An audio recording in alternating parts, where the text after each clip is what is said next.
Paano pipili ng isang bagong Santo Papa? Kapag ang isang Santo Papa ay namatay, ang simbahang Katoliko ay pumapasok sa panahon na tinatawag na sede vacante. Ang ibig sabihin nito ay walang laman na upuan dahil walang Santo Papa na nakaupo sa trono ni San Pedro. Sa panahong ito, ang isang kardinal na kilala bilang Camerlengo o Chamberlain ay nagiging pansamantalang pinuno ng simbahan na may limitadong kapangyarihan. Ang singsing at selyo ng namatay na Santo Papa na ginagamit sa pagpapadala ng mga dokumento na galing sa Santo Papa ay sinisira upang pigilan ang sinuman sa paggamit nito. Ang sede bakante ay karaniwang tumatagal ng ilang linggo. Ito ay habang ang bangkay ng Santo Papa ay pinaglalamayan. Matapos ang kanyang libing ay gaganapin naman ng mga kardinal ang paghahanda na magtipon para sa isang conclave.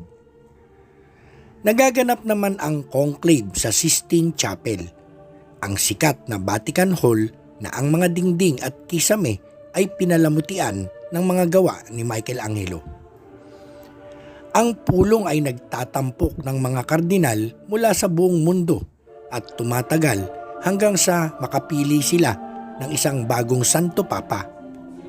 Tanging mga kardinal na wala pang 80 years old o mga cardinal electors ang pinapayagang lumahok sa conclave at bumoto para sa bagong Santo Papa.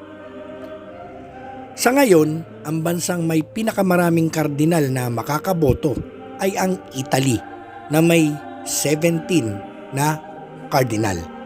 Ang US ay may 10 at ang Brazil naman ay may 7. Ang United Kingdom ay mayroong 3. Sa sandaling magsimula ang conclave, ang mga cardinals ay hindi na maaaring lumabas sa Vatican hanggat hindi nakakapaghalal ng isang bagong Santo Papa. Ang salitang conclave ay nagmula sa Latin na nangangahulugang may susi. Ito ay sa dahilang itinatago ang mga kardinal sa isang lugar. Nagdarao sila ng mga sesyon ng pagboto sa Sistine Chapel at natutulog naman sila sa Casa Santa Marta Hotel sa loob naman ng bakuran ng Vatican. Ang conclave sa pagpili kay Pope John Paul II noong 1978 ay tumagal lamang ng wala pang 3 araw. Pinili naman ng mga kardinal si Pope Francis sa loob naman ng 2 araw. Habang ang conclave ay nagaganap, ang mga kardinal ay hindi nakakausap. Hindi sila pinapayagang gumamit ng mga telepono o gumamit ng internet o sa pahayagan. Maliban sa unang araw, kapag isang balota lamang ang gaganapin, ang mga kardinal ay nagdaraos ng 2 pang-araw-araw na sesyon ng pagboto hanggang ang isang kandidato ay makakuha ng mayorya ng 21. Lahat sila ay nanunumpa sa paglilihim tungkol sa kanilang pagboto. Kung ang mga kardinal ay hindi pa umabot sa mayorya, ang mga card at ang mga tally sheet ay inilalagay sa isang kalan at sinusunog na may kasamang isang additive upang makagawa ng itim na usok na pagpapakita naman sa labas ng mundo na ang isang Santo Papa ay hindi pa napili. Isang tradisyon na nga ang panunood sa usok na magmumula sa tuktok ng Sistine Chapel kung saan ang mga Katoliko ay nagsisiksikan sa St. Peter's Square para ito ay panoorin. Kung walang resulta na naabot sa loob ng 3 araw, ang mga sesyon ay sinususpindi ng 1 araw upang bigyang daan ang panalangin at talakayan. Higit pang pagboto ang gaganapin hanggang sa maabot ang 22 mayorya.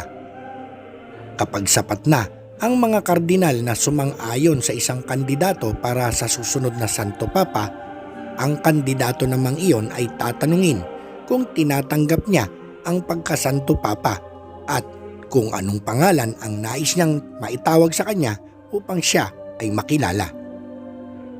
Pagkatapos nito, ang mga balota ay susunugin na tulad ng dati. Subalit, lalagyan naman ito ng isang additive upang makagawa naman ng puting usok. Pagkatapos ay isusuot ng bagong Santo Papa ang bagong damit na inihanda ng mga mananahi.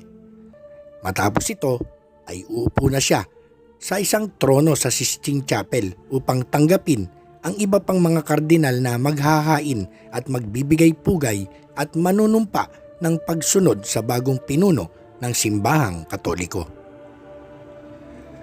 Lalabas naman ang Senior Cardinal Deacon sa central balcony ng St. Peter's Basilica at sasabihin, "Ibinabalita ko sa inyo ang isang malaking kagalakan na mayroon na tayong isang bagong Santo Papa at ihahayag nito ang pangalan ng kardinal at ang pangalan na kanilang napili." Pagkatapos, lalabas naman ang bagong Santo Papa sa balkonahe upang hihatid ang kanyang unang pampublikong pagbati at pagpapalain ang mga tao na naroon sa St. Peter's Square. Makalipas naman ang ilang araw, magdiriwang naman ang bagong Santo Papa ng isang misa na tanda ng simula ng kanyang ministeryo. Sana'y nagustuhan ninyo ang aking video at huwag niyo pong kalilimutang i-click ang like button at mag-subscribe sa aking channel.